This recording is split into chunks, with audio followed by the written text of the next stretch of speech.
Welcome to T News 9 channel, bringing you another thrilling chapter from the novel, My Wife is a Gangster. Tonight, we dive into Chapter 3, When They Target the Husband. There are countless ways to start a war. They chose the quickest one. They didn't touch her territory. They didn't challenge her authority. They didn't even dare to mention her name. Instead, they came for me. It all began on a completely ordinary afternoon. I was just leaving the office when a man bumped into me. He apologized, even smiled. 3 steps later, my phone vibrated in my pocket. A new message. No number, no name. Just a photo. My blood ran cold. It was my car, parked right outside our home, but it was covered in bright red paint. Scrawled across the driver's side door were the words, "Your weakness has a name." I didn't tell her immediately. I foolishly thought I could handle this on my own. That was my first mistake. That night, she noticed the slight tremor in my hands as I tried to eat dinner. Without a word, she took my phone. She only needed one look.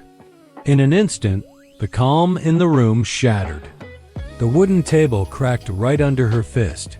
The overhead lights flickered. She didn't scream, which was somehow much worse. "They crossed the line," she said, her voice dangerously quiet. Within minutes, our home was transformed into a fortress. Guards materialized, surrounding the house.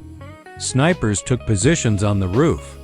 The heavy iron gates slammed shut. I managed to find my voice and said, "This is all my fault."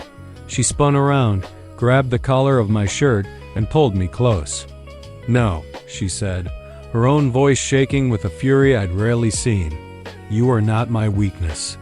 You are my reason." Just as midnight struck, another message came through.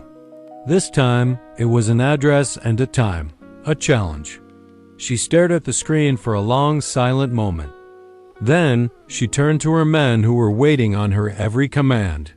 "Cancel all of my meetings for tomorrow," she ordered, her voice sharp and clear. "Prepare the cars," I had to ask. "Where are we going?" She turned to look at me, and her eyes were colder and harder than steel. "To remind them," she said, "who they just threatened." That night, the entire underworld learned a brand new, unbreakable rule: you can challenge the queen. You can test her power, but you never ever touch the man she loves.